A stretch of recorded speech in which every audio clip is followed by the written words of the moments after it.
మహిమ కలుగునుగాక. ఈ అవకాశం ఇచ్చిన అగ్రిప్ప డాడీకి నా యొక్క హృదయపూర్వక వందనాలు. దేవాతి దేవునికి కోటాను కోట్ల వందనాలు, స్తోత్రాలు. ఈరోజు మనం తెలుసుకోబోతున్న ఆ అంశం ఏంటంటే, నీ పట్ల గొప్ప ప్రణాళిక కలిగి ఉన్న దేవుడు. చెప్పండి, నీ పట్ల గొప్ప ప్రణాళిక కలిగి ఉన్న దేవుడు. దేవునికి సమస్త మహిమ ఘనత ప్రభావములు కలుగునుగాక. ఇప్పుడు దేవుని బిడ్డలారా, ఇర్మియా గ్రంథము 29వ అధ్యాయం ఒకసారి మనం ధ్యానిద్దాం.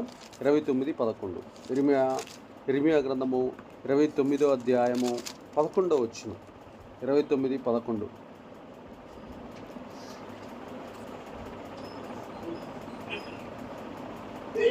దేవునికి మహిమ కలుగును గాక. ఇర్మియా గ్రంథం 29:11. నేను మిమ్మల్ని గూర్చి ఉద్దేశించిన సంగతులను నేను ఎరుగుదును. రాబోవు కాలమందు మీకు నిరీక్షణ కలుగునట్లు అవి సమాధానకరమైన ఉద్దేశములే కానీ హానికరమైనవి కావు. ఇదే యెహోవా వాక్కు. నేను మిమ్మల్ని గూర్చి ఉద్దేశించిన సంగతులను నేను ఎరుగుదును. రాబోవు కాలమందు మీకు నిరీక్షణ కలుగునట్లుగా అవి సమాధానకరమైన ఉద్దేశములే కానీ హానికరమైనవి కావు. ఇదే యెహోవా వాక్కు. దేవుడు సృజించిన ప్రతి వస్తువుకు ఒక ఉద్దేశం ఉంది. ఆ వస్తువును తయారు చేసేటప్పుడు దాని రూపకర్తకు ఒక ఉద్దేశం ఉంటుంది. అలాగనే దేవుని స్వహస్తాలతో చేయబడిన ప్రతి ఒక్కరి పట్ల గొప్ప ప్రణాళిక ఉంది. అవును, నువ్వు ఇంతవరకు సజీవంగా ఉండి నీకు మరొక నూతన సంవత్సరాన్ని అనుగ్రహించిన నీ పట్ల గొప్ప దేవునికి ఒక ప్రత్యేకమైన గొప్ప ప్రణాళిక ఉందని గ్రహించి జీవించాలి మనం. దేవునికి మహిమ కలుగునుగాక. అబ్రహాము ఎడల ఒక గొప్ప ప్రణాళిక ఉంది దేవునికి. ఏంటంటే, ఈయనని ఎలాగైనా సరే జనములకు తండ్రి చేయాలి. మోషే గారి ఎడల ఒక గొప్ప ప్రణాళిక ఉంది దేవునికి. ఈయన ద్వారా బానిసత్వంలో ఉన్న 40 లక్షల మంది ప్రజల్ని విడిపించాలి. దేవునికి మహిమ ఘనత ప్రభావములు కలిగిన. ఇక యెహోషువ ఎడల కూడా గొప్ప ప్రణాళిక ఉంది. ఏమనిందంటే, దేవుని ప్రజలను కనాను దేశానికి చేర్చేటట్లు ఇతన్ని నేను వాడుకోవాలి. దేవునికి మహిమ ఘనత ప్రభావములు కలుగు. నోవాహు ఎడల ఇతని ద్వారా ఓడను నిర్మించాలి. ఈ ఓడ నిర్మాణము ద్వారా రాబోతున్న కొత్త తరాన్ని నేను ఏర్పాటు చేయాలనేది దేవుని యొక్క ప్రణాళిక. యోహాను ఎడల ప్రభు మార్గాన్ని, బాప్తిస్మిచ్చే యోహాను ఎడల ప్రభు యొక్క మార్గాన్ని సిద్ధపరిచేటటువంటి వ్యక్తిగా ఈ వ్యక్తిని వాడుకోవాలనుకున్నాడు. పౌలు ఎడల అన్యజనులందరినీ ఎలాగైనా సరే రక్షణలోకి తీసుకురావాలనేది దేవుని యొక్క ప్రణాళిక. నీ మీద ఏం ప్రణాళిక అంటే, నీకు ఇచ్చిన దర్శనాన్ని ఎలాగైనా సరే నెరవేర్చాలి. నీకు ఏ దర్శనమైతే ఇచ్చాడో ఆ దర్శనాన్ని సంపూర్ణం చేయాలనేది నీ ఎడల నా ఎడల దేవునికున్న గొప్ప ప్రణాళిక. దేవుడు మనల్ని ఎందుకు పుట్టించాడో, ఏ ప్రణాళిక ఉద్దేశం కోసము పుట్టించాడో ఆ విషయం మనం తెలుసుకోకుండా బ్రతికితే మన జన్మ వ్యర్థమైపోద్ది. కానీ మనకి ఒక సోయి ఉండాలి. సోయి అంటే ఏంటిది? ఒక జ్ఞాపకం ఉండాలి. ఆ జ్ఞాపకం ఏంటిదయ్యా అంటే, అసలు నన్ను ఎందుకు ఇక్కడికి పంపించాడు దేవుడు, ఏ ఉద్దేశం కోసం నన్ను ఈ తరంలో పుట్టించాడు. అరే, స్వాతంత్రం కోసం పోరాడదామా అంటేనేమో అది కూడా గాంధీ గారు తీసుకొని వచ్చారు. ఇంకా బ్రిటిష్ వాళ్ళతో పోరాడదామా అంటేనేమో వాళ్ళు పారిపోయారు. ఇక ఇప్పుడు ఏముంది? రక్షణ గురించి పోరాడదామా అంటే యేసుప్రభు వారు ఆల్రెడీ చేశారు. ఇప్పుడు ఏముందయ్యా అంటే, నశించిపోతున్న ఆత్మలు కొన్ని కోట్ల మంది ఉన్నారు. దేవునికి మహిమ కలుగును గాక. సుమారు 850 కోట్ల మంది ప్రపంచ జనాభా ఉంటే దాంట్లో 400 కోట్ల మంది క్రైస్తవులుగా ఉన్నారు. కానీ ఇక మిగతా లోకస్తులు మాత్రం ఇంకా ఎక్కడ ఉన్నారు? ఇంకా దేవునికి దూరంగా ఉన్నారు. దేవుణ్ణి తెలియక ప్రకృతిని ఆరాధించేటటువంటి వారిగా, సూర్యచంద్ర నక్షత్రాలను ఆరాధించే వాళ్ళుగా ఉన్నారు. మన ఇండియాలోనే చూస్తే ఒక 30 కోట్ల మందిని పక్కన పెడితే మిగతా 110 కోట్ల మంది ఇంకా దేంట్లో ఉన్నారు? ప్రకృతి ఆరాధులుగా ఉన్నారు. ఇప్పుడు మన మీద భారం ఉందా లేదా? మనకు పని ఉందా లేదా? మరి ఒక్కొక్కళ్ళని చూడండి ఎలా ఉంటారంటే, చాలా ఏ సేవకుని చూసినా కానీ ఖాళీగా, చాలా ఖాళీగా, పని లేని వారిగా, అసలు బాధ్యత లేని వారిగా, భారము లేని వారిగా, ప్రణాళిక లేని వారిగా, దర్శనం లేని వారిగా కనపడతారు. పరుగులు తీసేవారిగా, కుటుంబాలను దర్శించేవారిగా, ఆత్మలను రక్షించాలనే ఆశ కలిగిన వారిగా కనపడట్లా. నేను మాట్లాడేది కొంచెం ఇబ్బందిగా ఉన్నా కానీ నా కళ్ళతో చూసింది నేను చెబుతున్నా. కానీ మన ఎడల దేవుని గొప్ప ప్రణాళిక ఏంటంటే, మనల్ని 1,00,00,000 మందికి ఆత్మీయ తండ్రిని చేయాలనుకుంటున్నాడు దేవుడు. కానీ మనం దాన్ని ఏం చేయట్లా, దాన్ని మనం భారం మన కాడ లేదనుకోండి, దేవుడు వచ్చి పొద్దుగూకులు భారం మీద పెడతాడా? భారం ఎవరికి ఉండాలి? మనకు ఉండాలి. ప్రభువా నాకు ఈ ఆశ ఉందయ్యా, నాకు ఈ ఆశ ఉందయ్యా, నాకు ఈ ఆశ ఉందయ్యా అని అడుగుతూ ఉంటే తీరుస్తాడు. మీరు చూడండి పౌలు జీవితాన్ని ఏ రోజున చూడండి, అయ్యా నేను రోమాకి వెళ్ళాలనుకుంటున్నానయ్యా, ప్లీజ్ అయ్యా, దేవా అయ్యా నేను మాసిదోనియాకి వెళ్ళాలనుకుంటున్నానయ్యా, అయ్యా అని అడుగుతాడు. అయ్యా నేను కొలసీకి వెళ్ళాలనుకుంటున్నా, ఆ ప్రయాణంలో నాకు తోడుండయ్యా. అయ్యా నేను తెసలోనికేకి వెళ్ళాలనుకుంటున్నానయ్యా. అయ్యా నేను గలతీయాకి వెళ్ళాలనుకుంటున్నా. అంటే భారం ఎవరికుంది? ఆ దేశాలు దర్శించాలనే తపన ఎవరికుంది? ఆశపడు ప్రాణాన్ని దేవుడు అప్పుడు ఏం చేస్తున్నాడు? తృప్తిపరుస్తున్నాడు. అబ్రహాము గారికి ఏముంది? అయ్యా ఈ కనుచూపు మేరలో ఉన్న ప్రదేశం అంతా నాకు నా సంతతికి కావాలయ్యా. అంటే పో ఎంత దూరం అయితే ఈ సూర్యుడు అస్తమించేలకల్లా ఈ చివరి నుంచి ఆ చివరి దాకా ఎంత దూరం అయితే ఉరుకుతావో ఆ ఉరికినంత ప్రదేశాన్ని నీకు ఇస్తాపో అన్నాడా లేదా? చెప్పాలి మీరు, అన్నాడా లేదా? అన్నాడు. అంటే దేవుడు ఒక ప్రణాళిక మనకి తెలియజేశాడు, కానీ మనకు ప్రణాళిక లేదు. దేవుడిది ఇస్తాడు అనేది మనకి ప్రణాళిక లేదు. అదే బాధ. ప్రతి ఒక్కరికి సేవకుల సదస్సులో చెప్పాలనుకున్న అంశం కూడా ఇదే. దేవుడు మన ఎడల గొప్ప ప్రణాళిక కలిగి ఉన్నాడు, కానీ మనము గొప్ప ప్రణాళిక దేవుడి మీద కలిగి లేవు. ఏ వ్యక్తి జీవితంలోనైనా చూడండి, సుమారు వాళ్ళు 100 సంవత్సరాలు బ్రతికినా కానీ ఆ 100 సంవత్సరాల్లో వాళ్ళకి ఎడల దేవుడు కలిగి ఉన్న ప్రణాళికలన్నీ నెరవేర్చబడ్డాయి. మనకి 60, 70, 80, 90, 100 దాకా వస్తున్నా కానీ మనం దేవుడు మన ఎడల ఉన్న రక్షణ ప్రణాళిక మాత్రం మనకు అర్థం కావట్లేదు.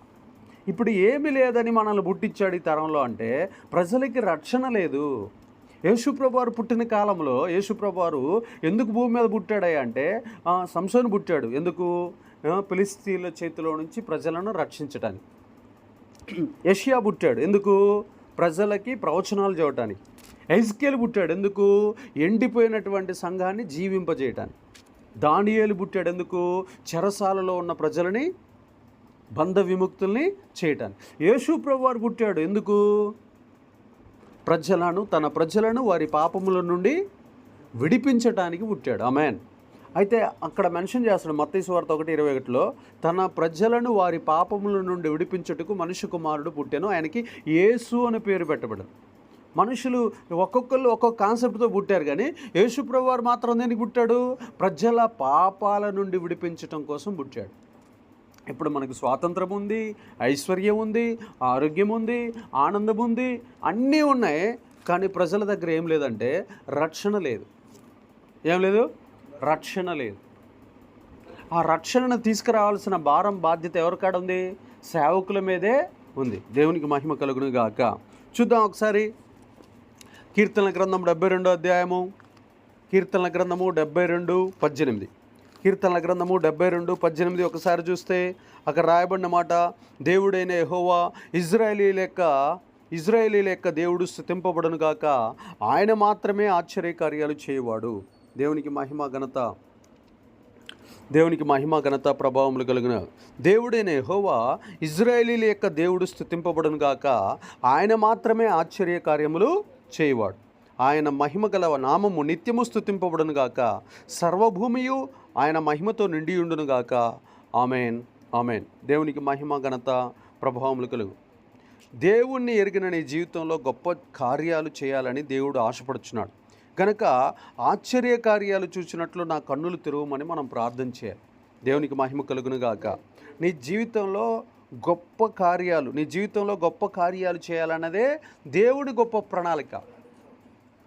ఇక్కడ మనం గుర్తుపెట్టుకోవాల్సింది ఏంటంటే, ఇజ్రాయేలీ లీడల ఏం చేశాడు? ఆయన గొప్ప కార్యాలు చేశాడు. అబ్రహాము శారా జీవితంలో ఏం చేశాడు? ఆయన గొప్ప కార్యాలు చేశాడు. తర్వాత గొర్రెల కాపర్ల జీవితాల్లో కూడా ఏం చెప్పాడు? గొప్ప కార్యములు చేశాడు. యోసేపు ఎడల కూడా ఆయన ఏం చేశాడు? గొప్ప కార్యాలు చేశాడు. దానియేలు ఎడల కూడా ఆయన ఏం చేశాడు? గొప్ప కార్యాలు చేశాడు. మనం మనం ఎప్పుడైతే పిలుపు కలిగి జీవిస్తున్నామో అప్పుడు దేవుడి దగ్గర మనం అడగాల్సింది ఏంటంటే, ప్రభువా నా జీవితంలో గొప్ప కార్యాలు, ఆశ్చర్య కార్యాలు చేయనట్లు నాకు ఆ అభిషేకము, అధికారం ఇవ్వయా అని మనం అడగాలి. గొప్ప కార్యాలను గట్టిగా గొప్ప కార్యాలు. మీరు చూడండి, యేసు ప్రభు వారు ఒక ఇంటికి వెళ్తాడు, పేతురు వాళ్ళ అత్త ఇంటికి వెళ్తాడు. ఆమె జ్వరంతో చావు బతుకుల మధ్యలో ఉంటుంది. వాళ్ళ ఇంటికి వెళ్ళంగానే ఆయన ఎప్పుడైతే ఆ జ్వరాన్ని గద్దించి ప్రార్థన చేశాడో, దెబ్బకి ఆ జ్వరం, తీవ్రమైన జ్వరం ఆమెను వదిలిపెట్టి వెళ్ళిపోగానే ఆమె లేచి అక్కడికక్కడే స్పాట్లో పరిచర్య చేసినట్టు కనపడింది. అది ఆశ్చర్యకార్యం. అసలు ఆమె అనుకున్నది యేసయ్య రాకతలకు ఇంక ఈ జ్వరం నన్ను చంపేస్తుందేమో, ఈ రోగం నన్ను మృంగేస్తుందేమో అనుకుంది. కానీ అక్కడ ఏం చేశాడు? ఆశ్చర్యకార్యాలు చేశాడు. అలాగనే యాయీరు కుమార్తె ఇంటికి వెళ్తాడు, లాజరు ఇంటికి వెళ్తాడు. ఎవరి ఇంటికి వెళ్ళినా కానీ దేవుడిని అడిగాడు, ప్రభువా నా ఎడల ఎలాంటి ప్రణాళిక ఉంది, నా జీవితంలో ఆశ్చర్యకార్యాలు చేయయ్యా. నేను కూడా రోజు అదే ప్రార్థన చేస్తాను, ప్రభువా భారతదేశంలో ప్రజలు ఒక దైవ సేవకుని నమ్మాలంటే మా ఎడల నువ్వు ప్రణాళికలు చేస్తేనే. మేము ఒక శవాలను లేపినా, మేము కొన్ని వర్షాలు ఆపినా, మేము కొన్ని ప్రవచనాలు చెప్పినా, ఫలానా ఏరియాకి భూకంపాలు వస్తున్నాయని మేము జాగ్రత్త చెప్పినా, అప్పుడు ఈ ప్రజలు మారతారు. కానీ ఆశ్చర్యకార్యాలు చేయకపోతే, దెయ్యాలు ఎలగొట్టకపోతే, మంత్రాలు తీసేయకపోతే, సమస్యల నుండి, అప్పుల నుండి, ఆర్థిక బంధకాల నుండి ప్రజలను రక్షించకపోతే వాళ్ళు మారరు. ప్రభువా నువ్వు మా జీవితంలో ఆశ్చర్యకార్యాలు చెయ్యాలి. నిజంగా మమ్మల్ని నువ్వు పిలిస్తే, నువ్వు నిజంగా మమ్మల్ని ఏర్పాటు చేసుకుంటే నువ్వు ఆశ్చర్యకార్యాలు చేయాలి. మా ద్వారా అక్కడ కార్యాలు చేస్తేనే జరుగుతాయి. ఒకరోజు ప్రియదేవుని బిడ్డలారా, సమరయ ప్రాంతానికి వెళ్తాడు. ఎవరు? సువార్తికుడైన ఫిలిప్పు గారు. ఆయన వెళ్ళినప్పుడు ఒక సమరయ పట్టణం అనండి, సమరయ పట్టణంలో కుంటి వాళ్ళని లేపుతాడు. చూడండి, అపోస్తల కార్యములు 8వ అధ్యాయం, అపోస్తల కార్యములు 8వ అధ్యాయం చూడండి. మన కన్నులు ఆశ్చర్యంతో నిండిపోతాయి. అపోస్తల కార్యములు 8వ అధ్యాయము, ఆ అధ్యాయం మొత్తం ఆయనదే, పూర్తిగా దేవుడు ఆయనకి రాసిచ్చాడు. దేవునికి మహిమ, ఘనత, ప్రభావములు కలుగును గాక. అపోస్తల కార్యములు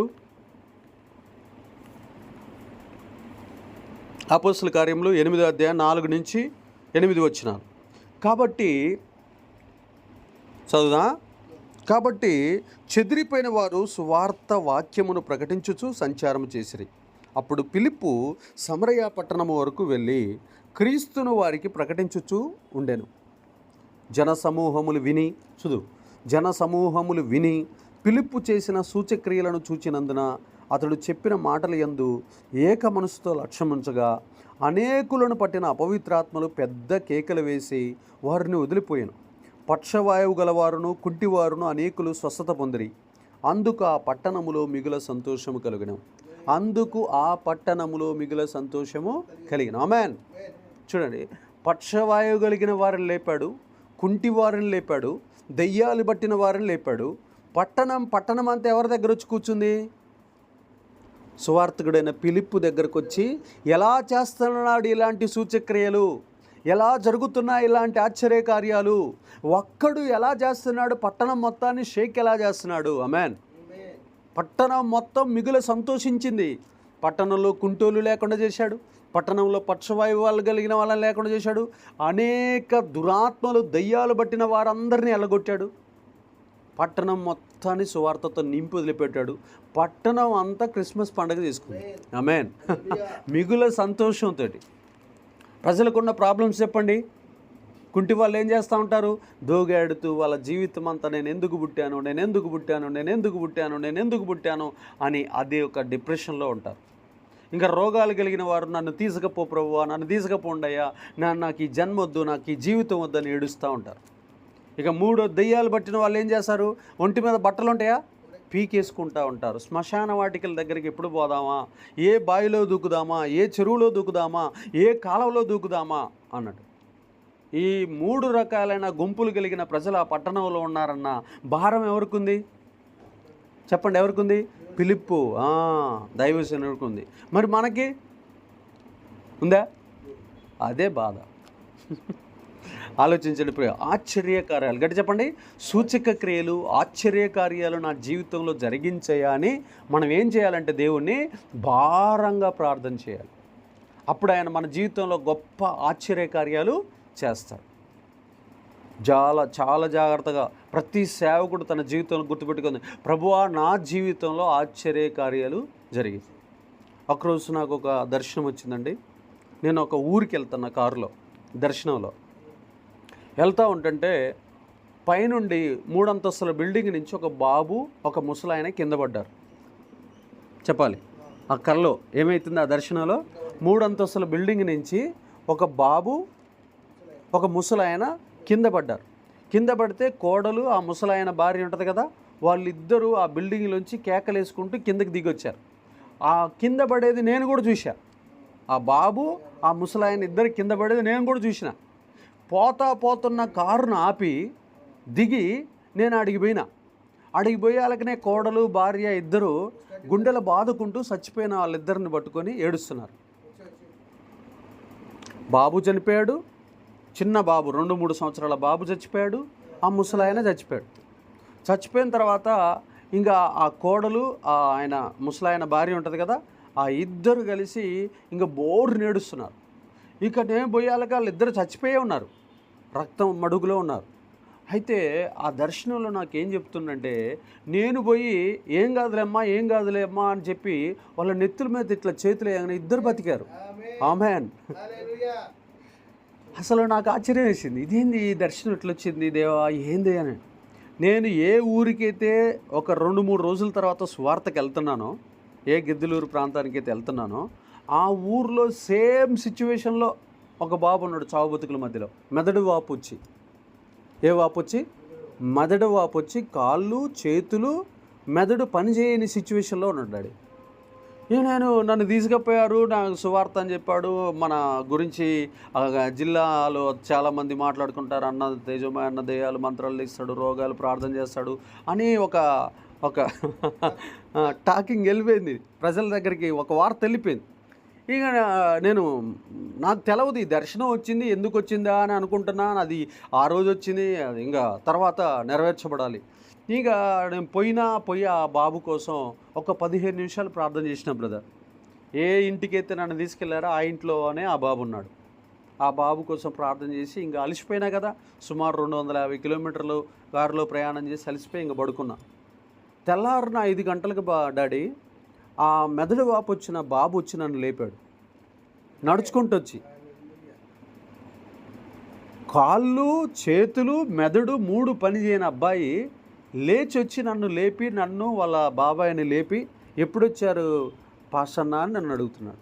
దేవునికి సమస్త మహిమ ఘనత ప్రభావం. ఆ మెదడు వాపు ఆ రోగం వచ్చినటువంటి ఆ బాబు ఎప్పుడైతే లేచాడో, ఆ ఊర్లో ఉన్న వాళ్ళందరూ తెల్లారేకల్లా నా ఇంటి వాకిటికి వచ్చి నిలబడ్డారు. దేవునికి మహిమ కలుగును గాక. చచ్చినట్టు ఆ రోజు ప్రసంగం మొత్తం విన్నారు వాళ్ళు. వేరే ఆప్షన్ లేదు వాళ్ళకి. ఆడ జరిగింది, ఊరంతా చూసింది, అందరూ వచ్చారు, అక్కడికి వచ్చారు. ఇది ఎలా సాధ్యం? రాత్రి మెదడు కాళ్ళు చేతులు స్వచ్ఛపడిన వ్యక్తి ఎలా లేచాడు? చూడు డాడీ, దేవుడు ఏం చేశాడా? నాకు దర్శనం ఎన్ని రోజుల ముందు ఇచ్చాడు? 2 రోజుల ముందు ఇచ్చాడు. కార్యమే, నువ్వు ఇది చేయబోతున్నావు అని చెప్పాడు. చావు బతుకుల మధ్యలో ఉన్నటువంటి వ్యక్తిని లేపి సజీవుల లెక్కలో ఇప్పుడు కూడా తిరుగుతున్నాడు. దేవునికి మహిమ ఘనత ప్రభావములు కలిగిన గాక. స్తోత్రం, హల్లెలూయా. ఇక రెండోది చూద్దాం మనం. దేవుడు మన ఎడల కలిగి ఉన్న గొప్ప ప్రణాళిక ఏమని? ఫస్ట్ది ఏంటంట? మన జీవితంలో ఆశ్చర్యకార్యాలు జరిగించాలని దేవుని యొక్క గొప్ప ప్రణాళిక. ప్రభువా నా జీవితంలో ఆశ్చర్యకార్యాలు జరిగించయా అని మనం అడగాలి. చెప్పాలి, ఏం చేయాలి? మన సేవలో ఏం జరగాలి? ఆశ్చర్యకార్యాలు జరగాలి. మోయబడిన గర్భాలు తెరవబడాలి ప్రభువా. చెప్పండి, మోయబడిన గర్భాలు తెరవబడాలి, అప్పులు తొలగిపోవాలి, దెయ్యాలు పారిపోవాలి, మాంత్రికులు ఓడిపోవాలి, మానసిక రుగ్మతలతో సతమతమవుతూ కుటుంబాల్లో గొడవలతోటి అల్లాడిపోతున్న ప్రజలు మనశ్శాంతి పొందాలి. ఎన్ని ప్రాబ్లమ్స్ ఉంటాయో తెలుసా ఒక మనిషికి? రోజు ఒకవైపు భార్య, ఒకవైపు పిల్లలు, ఒకవైపు స్కూళ్ళు, ఒకవైపు ఎన్ని పిండుకొని తింటాయి అంటే ఒక మనిషిని, ఒక కుటుంబ యజమానుని ఎలాగ పీల్చి పిప్పి చేసాయో ఆ ఇంటి భారం మోస్తున్న వ్యక్తిని అడిగితే తెలుస్తుంది. మళ్ళీ మనం ఎన్ని కష్టాలు, ఎన్ని సమస్యలు, ఎన్ని శోధనలు ఉన్నా మన ముఖంలో చిరాకు కనపడకూడదు. మనం ఎప్పుడూ నవ్వుతూనే మాట్లాడాలి. అదొక పెద్ద నటనా ప్రపంచం. అవునా కదా? చూడండి, ఇక్కడ రెండోది చూద్దాం. నెహెమ్యా గ్రంథం 13:2. నెహెమ్యా గ్రంథము 13:2. నెహెమ్యా గ్రంథము 13:2. నెహెమ్యా గ్రంథము 13:2 ధ్యానిద్దాం. అక్కడ రాయబడిన మాట, వారు అన్నపానములు తీసుకొని ఇజ్రాయేలీలకు ఎదురుపడక వారిని శపించమని బిలామును ప్రోత్సాహపరిచిరి. అయినను మన దేవుడు ఆ శాపమును ఆశీర్వాదంగా మార్చినని రాయబడినట్టు కనబడెను. ఆమేన్. దేవునికి మహిమ ఘనత ప్రభావములు కలుగును.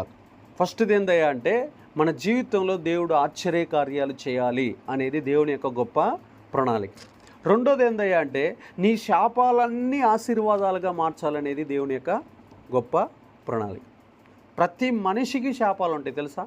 మన బంధువులు శపిస్తారు, మన గురువులు శపిస్తారు, మన స్నేహితులు శపిస్తారు, మన రక్త సంబంధికులు శపిస్తారు, మన ఇరుగు పొరుగు వారు, ఇతర మతస్థులు మనల్ని శపిస్తారు, మనం చేస్తున్న పని నచ్చక కావాలని శపిస్తారు, మనం క్రీస్తును నమ్మినందుకు శపిస్తారు, మనం క్రీస్తును ప్రకటిస్తున్నందుకు శపిస్తారు. ఎన్నో. మనం ఏది మనం ఒక మంచి డ్రెస్ వేసుకున్నా శపిస్తారు, మనం ఒక కారులో తిరిగినా శపిస్తారు, మనం నడిచినా నవ్వినా శపిస్తారు. ఈ శాపాలను దేవుడు ఆశీర్వాదాలుగా మార్చునుగాక. బిలాము లాంటి అన్య ప్రవక్తలు ప్రపంచంలో ఎంతమంది లేచినా వాళ్ళ నోటిలో నుంచి వచ్చిన శాపాన్ని దేవుడు మనకి ఆశీర్వాదకరంగా మార్చునుగాక. ఒకరోజు మా మామయ్య గారు నేను పుట్టినటువంటి ఊరిలో పెళ్లి చేస్తున్నాడు. పెళ్లి చేస్తుంటే క్రైస్తవులు పెళ్ళి ఎవరు చేస్తారండి? క్రైస్తవులే చేస్తారు. నేను అక్కడే ఉన్నా. నేను స్టేజీ కింద ఉన్నా, ఆయన స్టేజీ పైన ఉన్నా. నేను వస్తా ఉన్నా. ఆయన వాళ్ళ బంధువు నటన సంగతి అక్కడ ఉన్న బ్రాహ్మణికి తెలియదు.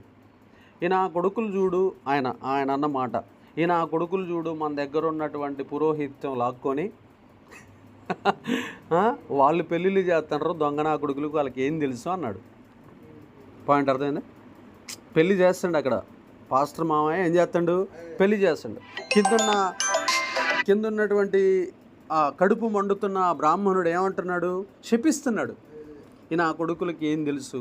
మంత్రాలు తెలుసా? అర్థమవుతుందా? పాయింట్ అర్థమైందా? దండలు చేయటం ఏందో, దండలు మార్పిస్తారు, అవి చేస్తారు కానీ ఒక సంస్కృతం తెలుసా? ఒక పద్యం తెలుసా?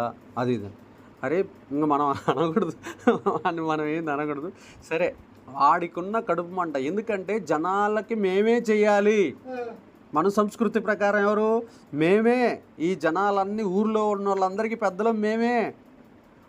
మా కాళ్ళ కింద మీరుండాలి, కానీ మీరు మా పోస్టుని తీసుకుంటారా? కులం తక్కువ, జాతి తక్కువ నా కొడుకులా రా అన్నట్టుగా ఆయన మాట్లాడుతున్నాడు. మాకు ఎవడరా ఇచ్చింది అధికారం? మమ్మల్ని పుట్టించిన సర్వసృష్టికర్త ఇచ్చాడు. నువ్వెంతరా బాబు? ఎవరు మాకు ఇచ్చింది? సర్వ సృష్టికర్త, మమ్మల్ని పుట్టించిన సర్వాధిపతి మాకేమిచ్చాడు? ప్రజలకి వివాహాలు చేయండి అనే అధికారం మాకు ఇచ్చాడు. అర్థమవుతుందా? మా ప్రజలకు మేమే వివాహాలు చేసుకుంటాం. మేము నువ్వు చెప్పినటువంటి రకరకాలైన క్రియలు మేము చేయం. మేము బైబిల్ మార్పిస్తాం, దండలు మార్పిస్తాం, తర్వాత ఏం చేస్తాం? ఒక ప్రమాణాలు చేపిస్తాం, పెళ్లి చేస్తాం. మా దేవుడు మాకు సిస్టం నేర్పాడు, మా ధర్మశాస్త్రం ప్రకారం మేము చేసుకుంటాం. కానీ అవతలోడికి ఏమని రిలీజ్ చేస్తున్నాడు మన మీద? శాపం. చెప్పట్లా మీరు? ఏం రిలీజ్ చేస్తున్నాడు? శాపం. ఈ నా కొడుకులు మధ్యలోనే పోతారు. మధ్యలో పోతామా? మధ్యలో పోయేది ఎవర్రా? మధ్యలో పోయేది ఎవరు? ఇన్ని సంవత్సరాలు నెత్తుల మీద చేతులు పెట్టి అనేక రకాలుగా ప్రజల్ని పీక్కొని తిని పిండి పీల్చేసింది ఎవరు? చెప్పండి, మీరు చెప్పండి. అంత బూతులు మాట్లాడాల్సిన అవసరం ఏంది? అంత శాపాన్ని రిలీజ్ చేయాల్సిన అవసరం ఏంది నీకు? ఒకరోజు కుట్రలు కుతంత్రాలు చేసి భారతదేశంలో ఉన్న ప్రజలను అనేక రకాలుగా వేధించినటువంటి ఆ గుంపు ఇవాళ కనపడుతుందే? కనపడట్లే. యాజకత్వం ఎవరికి ఇచ్చాడు? ప్రపంచంలో ఉన్న ఏ కులంలో పుట్టినా ఏ మతంలో ఉన్నా సరే వాడిని తీసుకొని వచ్చి నువ్వు నా యాజకుడు నువ్వు చెయ్యి అన్నాడు. ఆమేన్. అలాంటి గొప్ప తారతమ్యాలు లేని కుల వివక్ష లేని దేవుడు ఈ ప్రపంచంలో ఎవడన్నా ఉన్నాడంటే ఆయన పేరు నజరేయుడైన యేసుక్రీస్తు. మన మీదకి వచ్చిన శాపాలను దేవుడు ఏం చేస్తాడు? ఆశీర్వాదాలుగా మార్చునుగాక. మన మీదకి శాపాలు వస్తూనే ఉంటాయి. నువ్వు బైబిల్ పట్టుకొని తిరిగినా నిన్ను తిడతారు, దుమ్మికేస్తారు. నేనేమల్లాయా, ఒకరోజు బైకులో పెట్రోల్ అయిపోయింది. జస్ట్ పెట్రోల్ అయిపోయింది. పెట్రోల్ అయిపోతే అక్కడ ఒక సైకిల్ షాప్ ఉంది. సైకిల్ షాపు కాడికి పోయి ఒక ఖాళీ డబ్బా ఆడ ఉంది. ఏంటిది? 1 లీటర్ ఖాళీ డబ్బా ఆడుంటే నేను పోయి డాడీ అన్న, డాడీ కొంచెం ఆ వాటర్ డబ్బా ఇస్తావా, పెట్రోల్ అయిపోయింది తెచ్చుకుంటా. ఎవడురా నీకు డాడీ? మీ అమ్మ ఇంగ్లీష్ వాడికి నేను కన్నదిరా, వాడిని పోయి అడుగుపో అన్నాడు. అర్థమైందా? నన్ను ఎవరు అంట కన్నది? ఆ సైకిల్ షాపు కానించి పెట్రోల్ బంకు దాకా ఆ బూతుకి నేను ఏడ్చుకుంటూనే వచ్చిన బ్రదర్. అసలు ఇంకా ఆగట్లే అది కన్నీరు. ఏంది నేను ఏం అడిగినా? నేను డాడీ అన్నా, 1 లీటర్ డబ్బా కావాలన్నా, దాంట్లో నేను చేసిన తప్పేంది? డాడీ అంటంలో నానా అంటాం తప్ప. ఎవడురా నీకు డాడీ అంటే ఆయన దాంట్లో ఉన్నాడు, క్రైస్తవ వ్యతిరేక పార్టీలో ఉన్నాడు. మనకి అజ్ఞానం కాదు, నేను పాస్టర్ అని తెలుసు ఆయనకి. దానికి వ్యతిరేకమైన పువ్వు పార్టీలో ఉండి మాట్లాడుతున్నాడు. అంటే ఆ పార్టీలో ఉన్నటువంటి భావాజాలాన్ని నా మీద వేసేసాడు. శాపం రిలీజ్ చేశాడు. మా తల్లి బ్రిటిష్ వాళ్ళు పోయి కూడా ఇప్పటికి ఎన్ని సంవత్సరాలైంది? ఎక్కువ సంవత్సరాలైంది. ఆమె వాళ్ళు పోయిన తర్వాత పుట్టింది. అది వేసే నింద. కానీ ఇప్పుడు నన్ను తిట్టినా నన్ను కొట్టినా మనం అంటాం, కానీ అమ్మనంటే ఎంత బాధ వేస్తుంది? ఆలోచించండి ప్రియమైన బిడ్డలారా. ఎన్ని తప్పులు, ఎంత విషము, ఎంత శాపము ఈ దేశంలో దేవుణ్ణి ప్రకటిస్తుంటే ఎంత శాపము నిండుకొని ఉందో. ఆ శాపాన్ని దేవుడు ఆశీర్వాదకరంగా మార్చును గాక. నేను సైకిల్ మీద తిరిగేటప్పుడు రే హల్లెలూయా ఏమనేవాళ్ళు? పిల్లలు రోడ్ల మీద తిరిగే పిల్లలు, అరే హల్లెలూయా, ఒరే హల్లెలూయా, ఒరే పరలోకం, ఒరే యేసు, సరే అట్లా ఎగతాళి చేసేవారు. ఈరోజు సూటు బూట్ వేసుకుని తిరుగుతూ ఉంటుంటే ఎక్కడ సందులో వాడు అక్కడ దూరిపోతాడు లోపల. అసలు ఈడేందిరా ఇట్టంటోడు ఇట్లా ఎట్ట మారిండ్రా? నా వెనకున్నది ఎవరు? యేసు ప్రభు, సజీవుడైన దేవుడు. ఎవరు? సజీవుడైన దేవుడు. నువ్వు తిట్టిన ప్రతి తిట్టుని, ప్రతి ఒక్క శాపాన్ని ఆశీర్వాదకరంగా మార్చే దేవుడు నా వెనక. నీ వెనక ఉన్న వాళ్ళు నిన్ను ఆశీర్వదిస్తారు అనుకుంటున్నా? నీ వల్ల కాదు. నిన్ను ఆ రోగాల నుంచి విడిపించలేరు, ఆ శాపాల నుంచి విడిపించలేరు, ఆ రొచ్చు నుంచి నిన్ను విడిపించలేరు, ఆ బంధకాల నుంచి, ఆ పేదరికం నుంచి నిన్ను విడిపించలేరు. మూడో విషయం తెలుసుకుందాం. కీర్తన గ్రంథం 30వ అధ్యాయము, కీర్తన గ్రంథము 30వ అధ్యాయము 11. కీర్తన గ్రంథం 30వ అధ్యాయం 11 వచనం. నా ప్రాణము మౌనముగా నుండక నిన్ను కీర్తించినట్లు నా అంగలార్పును నాట్యంగా మార్చి ఉన్నావు. ఆమేన్.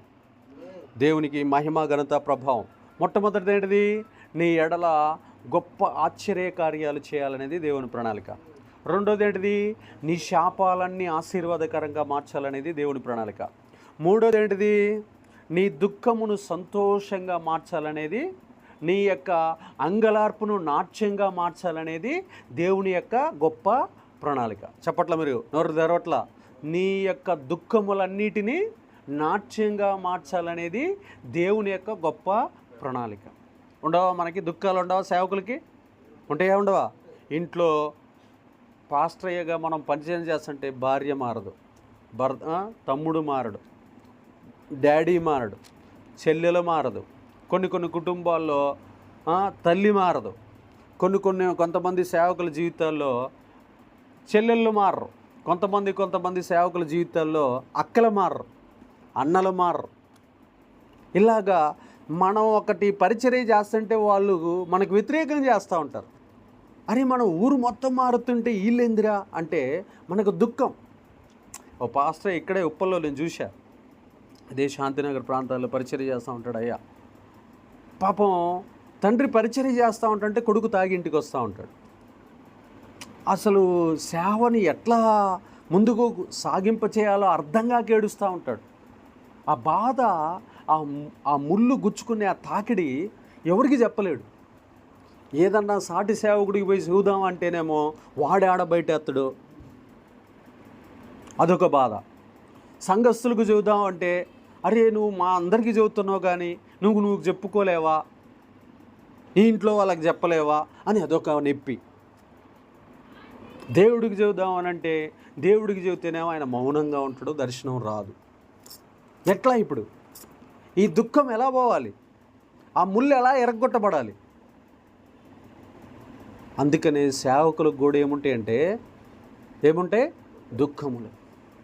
చెప్పాలి గట్టిగా, సేవకులకి ఏముంటాయి? దుఃఖాలు.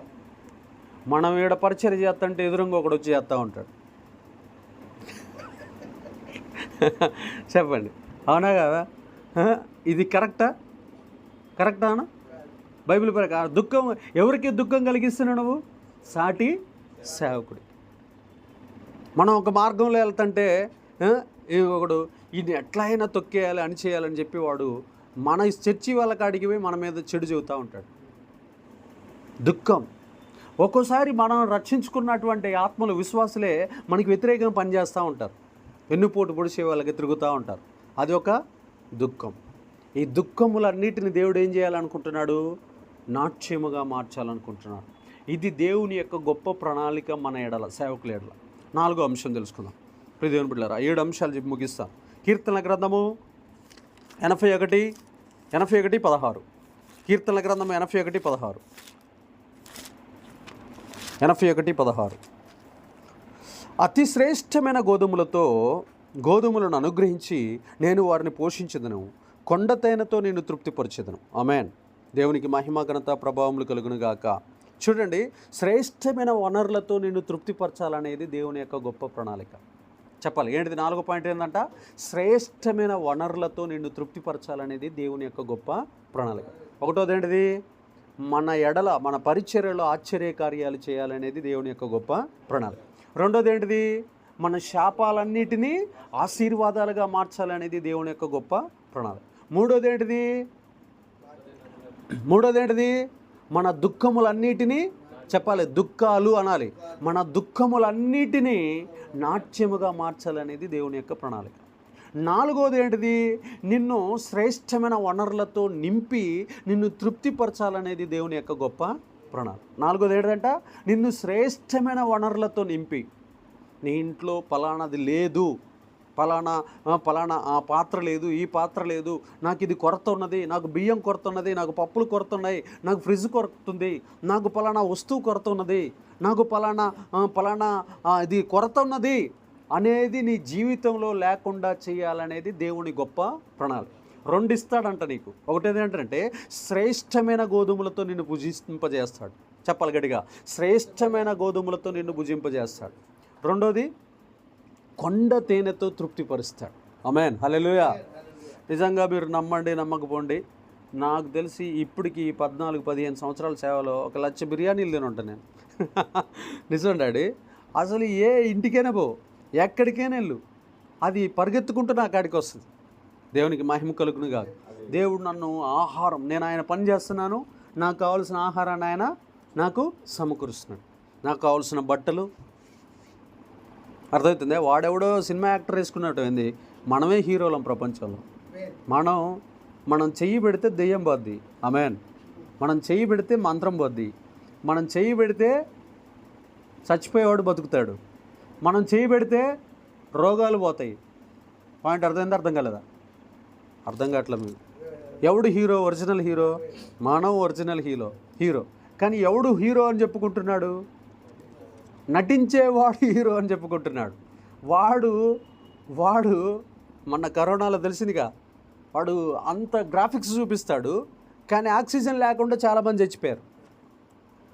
నాకు ఇన్ని కోట్లు ఉన్నాయి, నాకు అన్ని కోట్లు ఉన్నాయి, నేను అంత ఈ ఏరియా మొత్తాన్ని కొంటాను, అది చేస్తా ఇది చేస్తాను అన్నోడు లాస్ట్ కూడా ఆక్సిజన్ కొనుక్కోలేక చచ్చిపోయాడు. కానీ మనం ప్రార్థన చేసిన చాలామంది బతికారు. చావు బతుకుల్లో కొట్టుమిట్టాడుతున్న వాళ్ళు కూడా సజీవులైపోయారు. ఆమేన్. మోయబడిన గర్భాలు తెరుస్తాడు మన దేవుడు మన ద్వారా. ఎన్ని గొప్ప కార్యాలు తెలుసా అస్సలు. అవును, మా చర్చిలో 200 మంది ప్రజలుంటే ఒక్కడికి రాలేదండి. సెకండ్ వేవ్లో ఒక అతనికి వచ్చింది. ఆ ఒక్క వ్యక్తికి కూడా ప్రేయర్ చేస్తే మళ్ళీ సజీవ లెక్కలో పెట్టాడు. ఆమెను బతుకుతాడని చెప్పాడు అంతే. దెబ్బకి అందరం కలిసి ప్రార్థన చేసినాం, విడుదల ఇచ్చాడు. ఇప్పటికీ స్టిల్ సజీవ లెక్కలో ఉన్నాడు. దేవునికి మహిమ ఘనత ప్రభావాలు గల ఆ చచ్చిపోయే అబ్బాయి నిజంగా చెబుతున్నాండి. ఆ రెండోసారి కరోనా వచ్చిన అబ్బాయికి నేను ప్రార్థన చేస్తే దర్శనం ఇచ్చాడు. ఒక సింహము ఇలాంటి మచ్చ మీద ఉంది, అతని మీదకి దూకటానికి. ఆ గదిలో స్ట్రెచ్చర్ మీద ఉన్నాడండి ఆ అబ్బాయి. ఎక్కడున్నాడు? స్ట్రెచ్చర్ మీద ఉన్నాడు. నేను ప్రార్థన చేసినాక నాకు దేవుడు చెప్తాడు, నువ్వు ఆ గదిలోకి పోయి ఆ స్ట్రెచ్చర్ని పట్టుకొని రా అని దేవుడు ఏం చేశాడు? దర్శనమిచ్చాడు. నేను పోయినా ఆ గదిలోకి పోయినా ఆ సింహానికి ఒక బేడీ వేయబడి ఉంది. నేను వెంటనే ఆ బేడీ తెంచుకునేలాక నేను ఆ స్ట్రెచ్చర్ని పట్టుకొని బయటికి తీసుకొని వచ్చి బయట ఆ డోర్ ఉంటుంది కదా, ఆ డోర్ పెట్టినా అవుట్. ఏమైపోయింది? దర్శనము క్లోజ్. ఆయన బతికాడు. నువ్వు నమ్మకపో.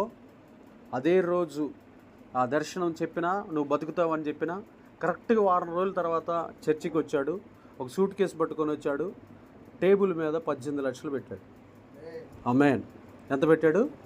18 లక్షలు. అతనికి ఒక రోజుకి ఖర్చు అయింది ఎంతో తెలుసా? హాస్పిటల్లో ఉంటే 3 లక్షలు. కానీ బతుకుతాడని ప్రవచనం ఎవరు చెప్పారు? దేవుడు. నాకున్న ఆస్తి మొత్తం నేను కరోనాలో చచ్చిపోతే అడిగిపోయేది. దాయాదుల పాలైపోయేది. కానీ ఈరోజు నేను బతికున్నాను, నా భార్య పిల్లలతో సంతోషంగా ఉన్నానంటే కారణం దైవజనుడి యొక్క ప్రార్థన, ప్రవచనం. ఆలోచించండి ప్రియదేవుని బిడ్డలారా, ఎంత గొప్ప కార్యాలు చేస్తాడంటే, ఇక్కడ శ్రేష్టమైన గోధుమలతో మనల్ని ఏం చేస్తాడంట? భుజింపజేస్తాడు. ఇంకోటి ఏందో తెలుసా? కొండ తేనెతో తృప్తిపరుస్తాడు. 5వ పాయింట్ చదువుకుందాం. చూడండి, దేవునికి మహిమ ఘనత ప్రభావం. పరమగీతం 2:8. పరమగీతము 2:8. పరమగీతము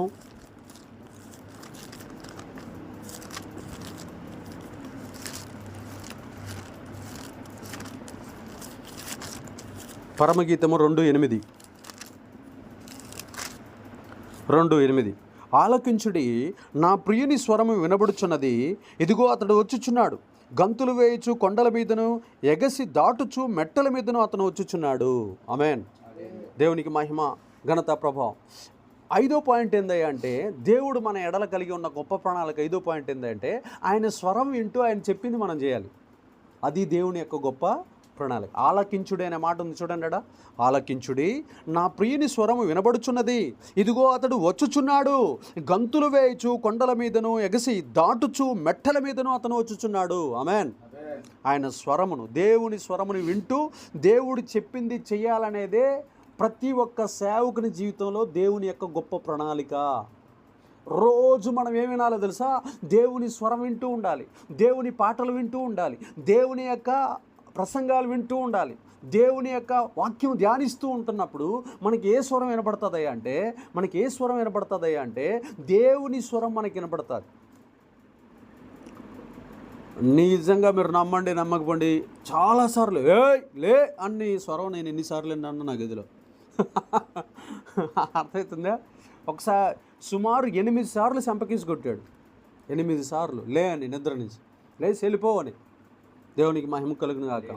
సుమారు 8 సార్లు కొట్టాడు. చంప ఇటు తిరిగి ఉంటుందా, సరితే ఇటు తిరిగి ఉంటుంది. లేచి చూస్తే ఎవరు ఉండడు ఆడ. ఒక్కోసారి మా అమ్మ వస్తుంది, అంటది. లేచి చూస్తే మా అమ్మ స్వరమే, కానీ ఆమె అమ్మ అక్కడ లేదు. ఆమె ఆడో 250 కిలోమీటర్ల దూరంలో ఉంది. ఉలిక్కిపడి లేవగానే ఎవరు ఉండరు. అంటే ఇక్కడ దేవుని స్వరం. ఒకరోజు ప్రియ దేవుని బిడ్డలారా, ఒక ఆయన హాస్పిటల్లో ఉన్నాడు. నేను బాగా తిరిగి వచ్చి అలసిపోతే పలానా ఆయన పేరు చెబుతున్నాడు. దేవుడు లేచి అతని కోసం ప్రార్థన చేసి అతను సావు బతుకుల్లో ఉన్నాడు.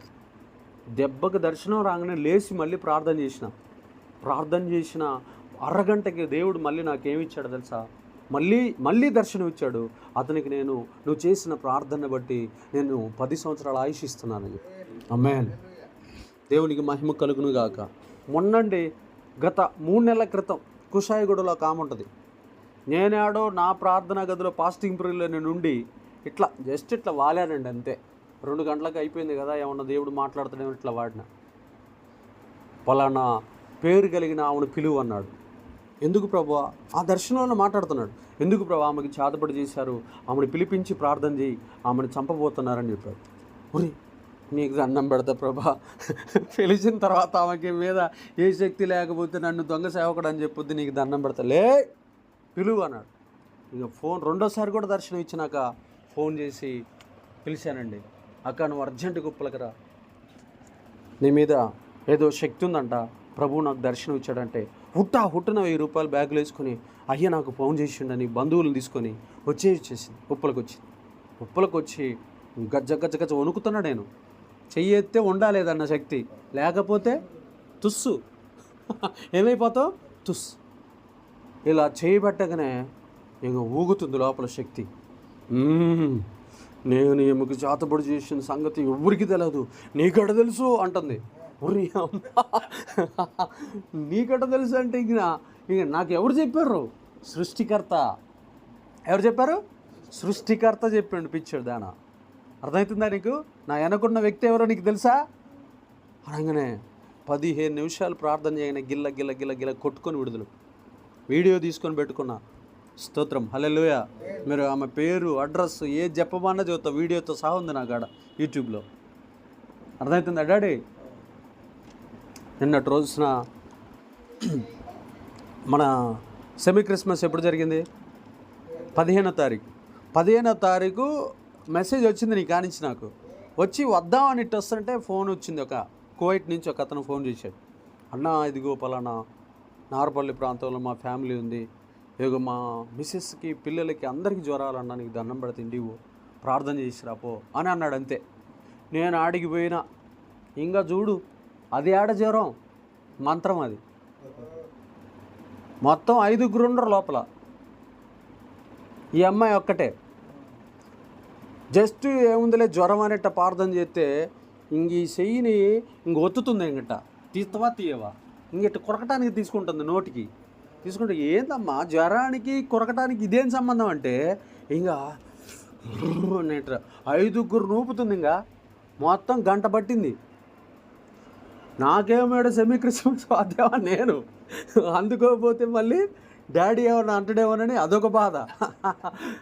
ఆడేమో పట్టుకున్నామంటే వదిలిపెట్టకూడదు, దాన్ని ఓడించి రావాలి. మళ్ళీ రేపు వస్తానంటే మనిషిని చంపేస్తారు అక్కడ శక్తులు అని చెప్పి గంట సేపు డాడీ అమ్మా కొడుకులు, 2 కొడుకులు, తండ్రి, తల్లి, మొత్తం వాళ్ళ 4గురు, నేను తలకాయ పట్టుకోవటం, వాళ్ళు కాలు చేతులు పట్టుకోవటం, ఈ 5గురం కలిసి ఇంకా గంట సేపు యుద్ధం చేస్తే లాస్ట్కి కాళ్ళు పట్టుకుంది మాంత్రికురాలు. ఆమేన్. నేను పలానా వాళ్ళ బంధువుని, నాది తప్పే, ఇక నేను రాను, నన్ను క్షమించు, నాకు అగ్ని మండుతుంది, యేసు ప్రభు వారు ఉన్నాడు ఇక్కడ, నన్ను వదిలిపెట్టి నీకు దండం పెడతానన్నది. ఆమేన్. బతికుండగా మళ్ళీ ఆ ఫ్యామిలీ జోలికి రాకూడదు. గొప్ప విడుదల ఇచ్చాడా లేదా? గంట తర్వాత కువైట్ నుంచి ఒక మెసేజ్ పెట్టాడు. అన్నా నీ మేలు ప్రాణం పోయినా మర్చిపోనన్నా, ఆ వీడియో చూస్తేనే వణుకు పుడుతుందన్నా అన్నాడు. తీపిచ్చా, వాళ్ళ ఫోన్లోనే తీపిచ్చిన. వణుకు పుడుతుందన్న, ఆశ్చర్యం వేసింది. నిజంగా నేను అసలు ఇంత దారుణంగా నా భార్య మీద కుట్ర జరుగుతుందని నాకు అర్థం కాదు. చూడండి ఇక్కడ ఏమంటున్నాడంటే, మనం ఎవరి మాట వినాలంటే రోజు దేవుని స్వరం వింటూ ఉండాలి. రాజకీయ నాయకుల స్వరం వింటాం కానీ, ఇంకా ఎవరి మాట వింటాం మనం? సినిమా యాక్టర్ల స్వరం వింటాం కానీ, ఆటగాళ్ళ స్వరం వింటాం కానీ. మొన్న నేను ఒకళ్ళ ఇంటికి పోయినా, పాస్టర్ క్రికెట్ గురించి మాట్లాడుకుంటాను. అరే ఆ మ్యాచ్లో ఎవర్రా ఎట్ట కొట్టిండ్రా, ఈ మ్యాచ్లో ఏం కొట్టిండ్రా. అరే నువ్వు మ్యాచ్లు చూడటానికి ఎలా ఉంది? ఇంకొకటి కబడ్డీ గురించి మాట్లాడుతూ ఉంటాడు. ఇంకా దరిద్రం ఏంటంటే ఉప్పల్లో ఒక దైవజనుడు యోగా గురించి ప్రచారం చేస్తున్నాడు. అది బైబిల్కి ఎంత విరుద్ధమో మీరు గుర్తుపెట్టుకోండి. నేను చెప్తే నన్ను కష్టపడుతున్నారు చాలామంది సేవకులు. కష్టపడటం కాదు, బైబిల్లో లేని దాన్ని ఎందుకు ప్రకటిస్తున్నావు చెప్పండి. ఉందా ఒక్క మాటన్నా ఉపయోగించాడా యోగా గురించి? మీరు చెప్పండి. మనం ఏమి నేర్పాలి సంఘానికి? ప్రార్థన, మోకాళ్ళ ప్రార్థన, ఉపవాస ప్రార్థన, విజ్ఞాపన ప్రార్థన, స్తుతి ప్రార్థన నేర్పాలి. నువ్వు కొత్తది ఏం తీసుకొని వస్తాను? అవి ఏడున్నాయి? శ్వాస మీద దివ్యాస అంటే అర్థం ఏందో తెలుసా? గాలి మీద దాశ పెడతావు కానీ ఆత్మ మీద ధ్యాస పెడతావా? గాలికి ఆత్మకి తేడా లేదా? పాయింట్ అర్థమవుతుందో అర్థం కాలేదా? నువ్వు ఎక్కడ తప్పిపోయినావో తెలుసా? నువ్వు గాలిని ప్రకటిస్తున్నావు, ఏమో ఆత్మ సువార్తను ప్రకటిస్తున్నావు. గాలి దేనికి పనికిరాదు. ఉచ్ఛ్వాస నిశ్వాసల మీద పెట్టే గాలి దేవుడి సృష్టిలో ఒక భూతం. అది ఒక దూత ద్వారా పంపించబడుతుంది ఆ గాలి. కానీ నువ్వు దేని మీద దృష్టి పెట్టాలి? మనిషి లోపల ఉన్న ఆత్మ మీద దృష్టి పెట్టాలి. ఆరో పాయింట్ చూడండి. 2 పాయింట్లు చెప్పుకొని ముగించుకుందాం. డాడీ చాలా సమయం ఇచ్చాడు. దేవునికి మహిమ కలుగును గాక. ఈ ప్రసంగం చరిత్రలో నిలిచిపోను గాక. ఫిలిప్పీలకు రాసిన పత్రిక 3వ అధ్యాయము 12 నుంచి 13. ఫిలిప్పీలకు రాసిన పత్రిక 3వ అధ్యాయము 12 నుంచి 13. ఫిలిప్పీలకు రాసిన పత్రిక 3వ అధ్యాయము 12 నుంచి 13 ఏముందంటే, దేవుని పనిలో 3:12 ఇదివరకే నేను గెలిచితనైనను, ఇదివరకే సంపూర్ణ సిద్ధి పొందితనైనను నేను అనుకోవట్లేదు. కానీ నేను దేని నిమిత్తము క్రీస్తు యేసు చేత పట్టబడుతునో దానిని పట్టుకొనవలనని పరిగెత్తుచున్నాను. సహోదరులారా నేను ఇదివరకే పట్టుకొని ఉన్నానని తలంచుకొనను. అయితే ఒకటి చేయుచున్నాను, వెనక ఉన్నవి మరిచి ముందున్న వాటి కొరకై వేగిరపడుచున్నాను. ఆమేన్. ఇక గతించిన 2024ను వదిలిపెట్టు. కష్టాలు, బాధలు, శ్రమలు, ఇరుకులు అన్నీ వదిలిపెట్టు. ఇక కొట్టేవాళ్ళు కొట్టేనరు, తిట్టేవాళ్ళు తిట్టేనరు, వేధించే వాళ్ళు వేధించారు, అన్నీ వదిలేసాయి. మళ్ళీ 2025ని ఫ్రెష్గా ఇవ్వబోతున్నాడు. ఏం చేస్తున్నావు? దేవుని పనిలో నువ్వు ఆగిపోక సాగిపోవాలనేదే దేవుని యొక్క ప్రణాళిక. దేవుని పనిలో నువ్వు ఆగిపోకూడదు.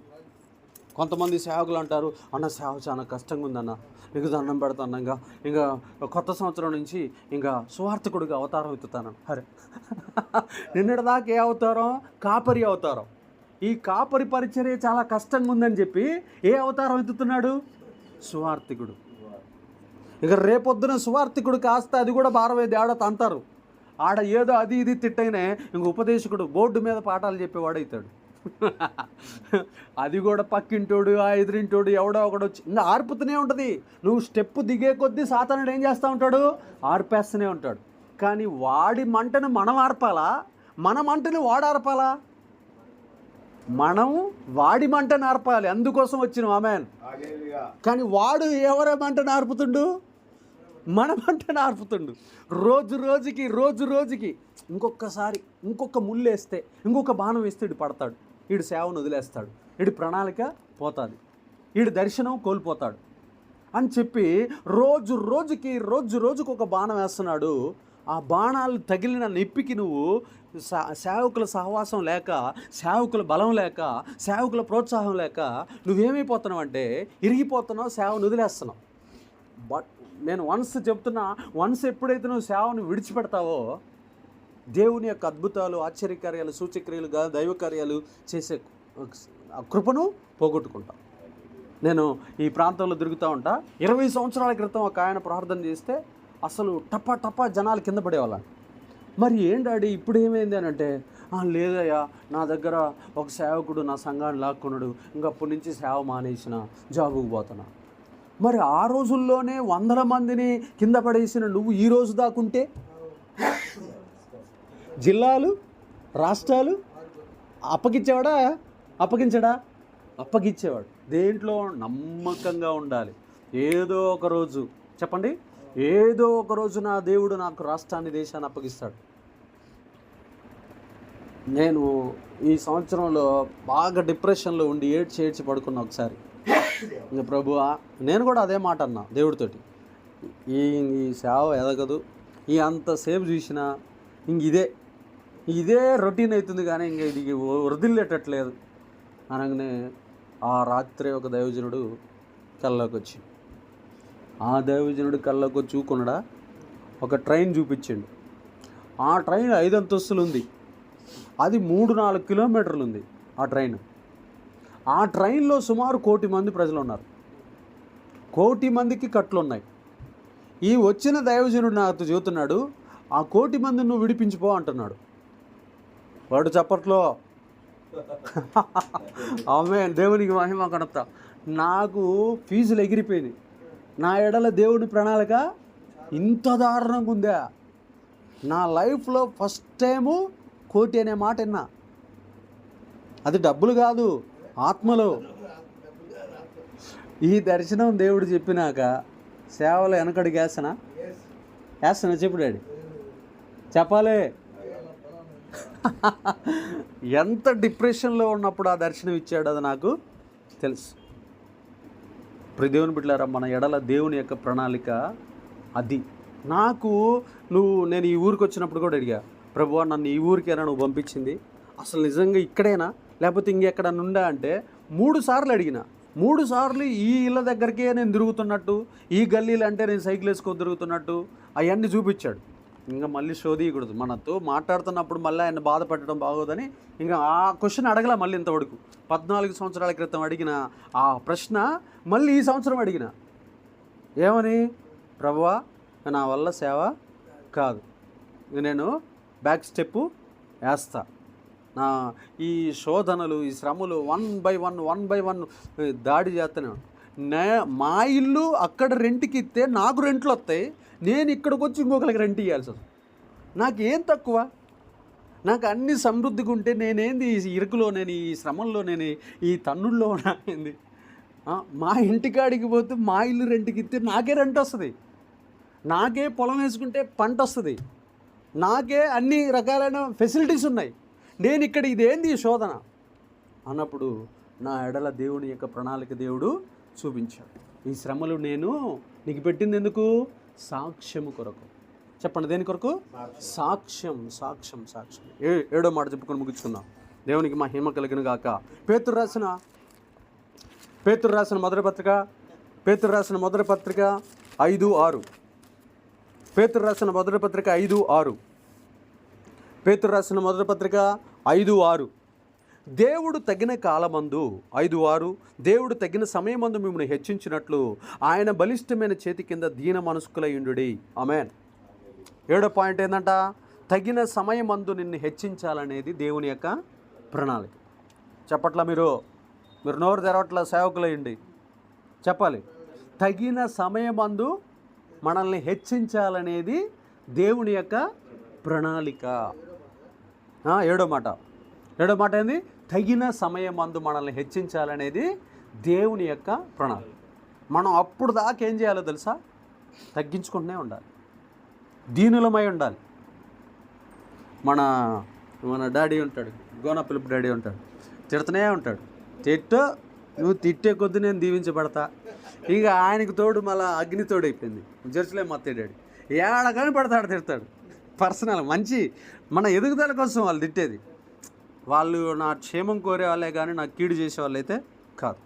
దేవునికి మహిమ కలుగు. ఎంతమంది మనల్ని ఏదన్నా డాడీ నువ్వు పర్సనల్గా అంటాడు. సింగిల్గా నువ్వు పోయినావు అనుకో, ఇంటికి పోయినావు అనుకో, లేకపోతే సింగిల్కి కూర్చున్నావు అనుకో, నువ్వు తోపా, నువ్వు తురుమా, ఏంది నీది, నీ పొడుగేంది, నీకు అహంకారం, నీ గర్వం అని ఇంకేదేదో అంటావు. జనరల్గా మన చర్చిలో మనతో అట్ట మాట్లాడే ధైర్యం ఎవరికి లేదు. కొడుకు అనేది, శిష్యుడు అనేది, మంచోడు అనేది, అంగా పైకి రావాలనేది వాళ్ళ తపన. వాళ్ళు మనల్ని తిట్టే కొద్దీ మనకి తైలాభిషేకం. ఆమేన్. నిజంగా పెద్దోళ్ళు మనల్ని గద్దించే కొద్దీ అది మనకి దీవెన. వాళ్ళ యొక్క కనుసన్నల్లో మనం ఎదుగుతున్నాం. వాళ్ళు గమనిస్తారు మనల్ని. ఈ మాట అందాం, వీడు ఏమంటాడో చూద్దాం అని ఒక రాయగానే మనం మౌనంగా ఉన్నాం అనుకో, ఆయనకు కూడా అర్థమైంది వీడు ఖచ్చితంగా ఎదుగుతాడు. ఆమేన్. కానీ ఆడ మన కోపం వచ్చిందనుకో, ఆడొక శాపాన్ని రిలీజ్ చేస్తాడు. ఇది నీకు అంత మంచిది కాదు. నేను యేసయ్య జీవితాన్ని చూసినప్పుడు నేర్చుకుంది ఇదే. ఇంకా అడిగిపోతాడు, ఎప్పుడో ఒకటి ఏదో ఒకటి వస్తాడు, ఇంక ఇట్లా తగ్గించుకుని ఇట్లా వస్తూనే ఉంటాడు. వాళ్ళకి ఒక డైలాగ్ చెప్తాడు, వస్తాడు అక్కడికి. మీరు నేను ఎవరో నన్ను ఎరిగి ఉండలేదు అంటాడు, సింపుల్గా పక్కకు వస్తాడు. అట్లాగా ప్రభు జీవితం మొత్తం తగ్గింపుతోటే నిండిపోయింది. తగ్గించుకొని అందరినీ తగ్గించుకుంటూ వాళ్ళు ఎన్ని మాటలు అన్నా దానికి సమాధానం, శాంతితో కూడిన సమాధానం చెప్పి పక్క జరుగుతాడు. పరిచర్యను మాత్రం ఆపల. ఆమేన్. ఏం చేశారు? ఏం నిందేస్తారు డాడీ చెప్పండి? మన మీద ఏమి నిందలేస్తారు? మన చుట్టూ ఉన్న పెద్ద సేవకులు ఏమేస్తారంటే, నీకు గర్వం, నీకు అహంకారం, నీకు తల బిరుసు, నువ్వేంది కొత్త డ్రెస్సులు వేసుకోను, నీకు పెరిగింది, పిచ్చెక్కింది, నీకు కొంచెం మా స్టైల్ మారింది, ఇవన్నీ. ఇంకా అంతకంటే ఏమన్నా అంటారా? చెప్పు. యేసయ్య సిలువ వేసిన శ్రమల కంటే ఈ పెద్ద శ్రమల చెప్పట్లా మీరు? యేసయ్యని ఈ చేత్తో శీల కొడితే అవతలకి చెక్కలోకి దిగింది, ఇక్కడ డొక్కలో పెడితే అటు ఇటుకి. యేసు ప్రభు వారి సిలువ మన ఇంట్లో ఉండాలి. ఎందుకు ఉండాలంటే సిలువను చూసినప్పుడు మనకున్న శ్రమలే కావు. యేసయ్య శ్రమతో మనం పోల్చుకుంటే అది శ్రమలే. ఒక మాట మొత్తం 7 మాటలు చెప్పి ముగిస్తాను. మొట్టమొదటిది ఏంటంట?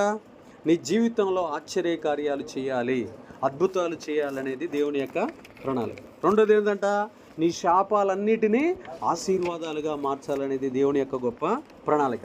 మూడోది ఏంటంట? నీ దుఃఖములన్నిటినీ నాట్యాలుగా మార్చాలనేది దేవుని యొక్క ప్రణాళిక. నాలుగోది ఏంటంట? అతి శ్రేష్టమైన గోధుమలతో కొండ తేనెతో నిన్ను తృప్తిపరచాలనేది, అతి శ్రేష్టమైన ఐశ్వర్యములతో నిధులతో నిన్ను నింపాలనుకునేది దేవుని యొక్క గొప్ప ప్రణాళిక. ఐదోది ఏంటంట? దేవుని స్వరం నిత్యము వింటూ ఆయన పని మాత్రమే చేయాలనేది దేవుని యొక్క గొప్ప ప్రణాళిక. ఆరోది ఏంటంట? దేవుని పనిలో నువ్వు ఆగిపోక నిరంతరము సాగిపోవాలనేది దేవుని యొక్క గొప్ప ప్రణాళిక. ఏడోది ఏంటంట?